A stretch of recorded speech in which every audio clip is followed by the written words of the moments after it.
तो भाई अपनी बहन के घर गए, उसके ससुराली घर में उससे मुलाकात करने के लिए। घर का मेन दरवाजा खुला हुआ था, तो भाई दरवाजे से अंदर दाखिल हुए और सीधा बहन के कमरे की तरफ चले गए।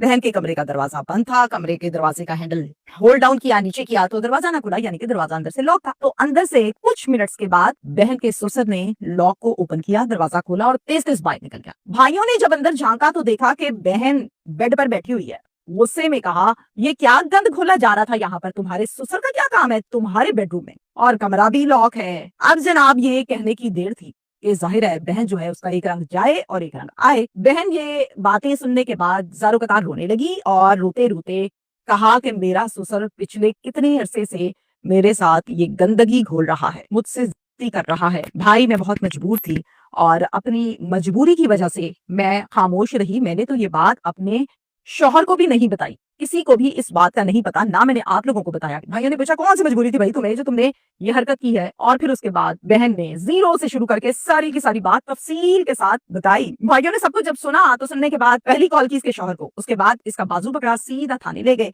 और थाने ले जाकर जनाब ससुर के खिलाफ मुकदमा दर्ज करवाया। अब सवाल ये पैदा होता है कि बहन की क्या मजबूरी थी, वो कौन सी ऐसी बात थी जिसने इतना प्रेशर डाल दिया, रोक दिया और गंदगी घोलने पर मजबूर कर दिया, और करती भी रही। ये जो गंदगी घोली जाती थी उस टाइम सास कहाँ होती थी, बाकी फैमिली मेंबर्स कहाँ होते थे। डिटेल्स इसकी इस तरह से हैं कि ये वकूआ है ओकाड़ा का, ओकाड़ा में है हवेली लखा, वहां पर ये अफसोसनाक वाकया पेश आया है। यहाँ पर जो फैमिली के सरबराह हैं इनका नाम है अहमद हनीफ। अब अहमद हनीफ जो है वो जनाब कोई बच्चे नहीं है, 60-62 साल के हैं। इनका एक बेटा है जिसका नाम है मुदस्सिर। आपको मैं बताऊं कि अहमद हनीफ की जो वाइफ है, बीवी इनके साथ नहीं रहती इस घर में। इस घर में सिर्फ और सिर्फ अहमद हनीफ और उनका बेटा मोहम्मद मुदस्सिर रहता है। 2023 में आज से 3 साल पहले इसकी शादी आउट ऑफ फैमिली मोमना नाम की लड़की के साथ कर दी जाती है और मोमना को ब्याह कर रुखसत करवा के अपने घर ले आते हैं। अब जनाब घर पे हो गए ससुर, बहू और बेटा। ये जो मोमना मैं आपको नाम बता रही हूँ, ये नाम मैं आपको फर्जी बता रही हूँ ताकि आपको केस समझ आए। हमेशा की तरह आज भी मैं आपको ना इसकी शनाख्त करवाऊंगी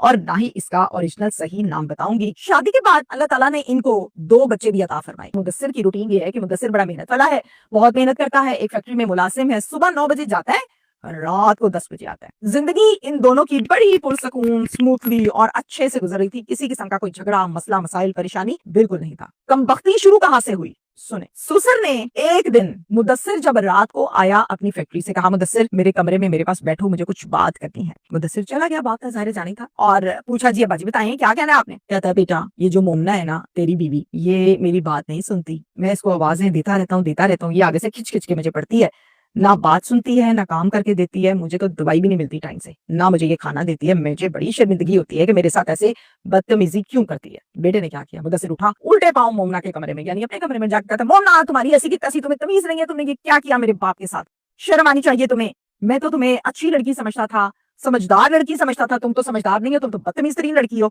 मेरी बात एक कान खोल के सुन लो, मैं नहीं बर्दाश्त करूंगा। मोमना अपने हक में बोल रही है। मोमना कहती है मुदस्सिर झूठ बोल रहे हैं आपके अब्बा, मैंने ऐसा कुछ नहीं किया, मैं दवाई भी देती हूँ, मैं खाना भी देती हूँ, मुझे बुलाते हैं तो मैं फौरन से जाके बात सुनती हूँ। मुझे नहीं पता कि वो इस तरह से क्यों कर रहे हैं, कभी किया तो नहीं है, लेकिन पता नहीं क्या ज़हन है उनका, ऐसा कुछ नहीं है, आप इजी हो जाए।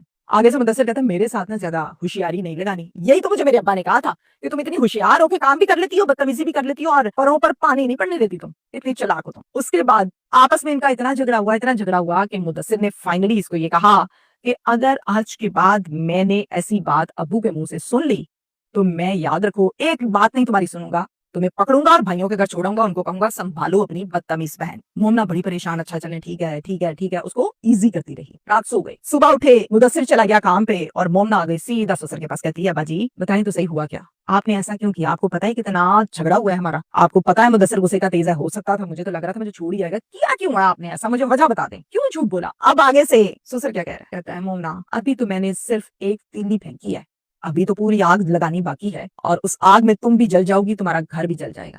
कहती मुझे आपकी बातें समझ ही नहीं आ रही, आप बोल क्या रहे हैं, आज हो क्या गया आपको। कहता है मैं बताता हूँ, तुम्हारे 2 बच्चे, कपड़े और तलाकनामा ये हाथ में देके ना तुम्हारे मुदस्सिर तुम्हें छोड़ाएगा तुम्हारे भाइयों के पास, और वहां पर फिर तुम ताने सुनना सारी जिंदगी। अगर इस तमाम चीजों से बचना चाहती हो फिर तुम मेरी बात मानो, मैं जो जो कहता हूँ करो और मुझे खुश करो। मोमना कहती है मेरे वालिद की जगह पे हैं, जैसा मेरा बाप है वैसे आप बाप हैं, आप किस तरह की बातें मेरे साथ कर रही हैं। कहता चलो ठीक है, फिर ऐसा करो तुम अभी से कपड़े पैक कर लो क्योंकि कल भी तो करने हैं, तलाक लेके चली जाना, बस बात खत्म। अब इस पर ये लड़की इतना डरी, खौफजदा हुई कि कहीं ऐसा ना हो कि ये जो कह रहा है ये कर दे क्योंकि इसने कल भी ऐसा किया और मुदस्सिर तो मेरी बात सुनते कोई नहीं। ऐसा ना हो कि मेरा घर भी बर्बाद हो जाए, जिंदगी बर्बाद हो जाए, कैसे रहूंगी भाइयों के साथ। ये वो पॉइंट था जहां से ये डी ट्रैक हुई थी, जहां से कमबख्ती शुरू हुई थी, जहां से अजाब आना शुरू हुआ था। अब हुआ क्या, मोमना खामोश होकर कहती है कि आप जैसा कहेंगे मैं एग्री हूं। और जनाब उसके बाद एक गंदगी का आगाज उस टाइम हुआ था। ये लड़की मोमना और फिर इसका ससुर, ये दो लोग तो जानते थे इस बात को, तीसरा कोई बंदा ना बशर इस बात को नहीं जानता था, क्योंकि मोमना ने ये बात ना भाइयों को ना अपने शौहर को, किसी को कोई बात बताई नहीं थी। अब यहाँ पर मैं आपको बताऊं कि ये काम जो हो चुका पहली मर्तबा, वो पहली मर्तबा और आखिरी मर्तबा नहीं, बल्कि ये काम डेली होने लगा, रूटीन बन गई, मामूली जैसे होता है। जैसे ही मुदस्सिर काम पर जाता, सुसर फौरन भागा आता और ये गंदगी खोलता यहाँ पर। तौबा इस्तगफार, तौबा इस्तगफार। यकम नवंबर को दोनों भाई जैसे कि बहन के घर गए थे मुलाकात के लिए, दरवाजा खुला था, अंदर चले गए बहन के कमरे में, हैंडल नीचे किया, खोला नहीं, अंदर से सुसर ने खोला और फिर वो फौरन तेज तेज वहां से फरार हो गया, जो मैंने आगाज में आपको बड़ी डिटेल से बताया। मुदस्सिर को फोन किया, घर बुलाया, सब कुछ बताया। भाइयों ने कहा हमें बताती तो सही कि ये कुछ हो रहा है तुम्हारे साथ। और फिर जब शौहर जो आया घर, उससे भी जब बातचीत हुई तो शौहर ने भी यही रिमार्क्स दिए कि मुझे बता तो देती एक दफा कि ये काम है, तुमने तो मुझे बताया ही नहीं। कहती मैं डर रही थी आपसे, उस दिन भी आपसे कहा था कि मैंने कुछ नहीं किया, लेकिन आप मेरी बात सुनने को तैयार नहीं थे। आप तो मुझे कह रहे थे कि मैं तुम्हें छोड़ूंगा, भाइयों के घर मुझे खौफ आ रहा था। उसके बाद इसका बाजू पकड़ा, सीधा थाने ले गए और एक पर्चा थाना हवेली लखा में का दर्ज हुआ, जिसकी मुद्दइया बनी ये खुद मोमना। ये पर्चा नामजद पर्चा था, जिसमें मुलजिम सुसर अहमद हनीफ नाम लिखा गया। अब ये खबर पहुंची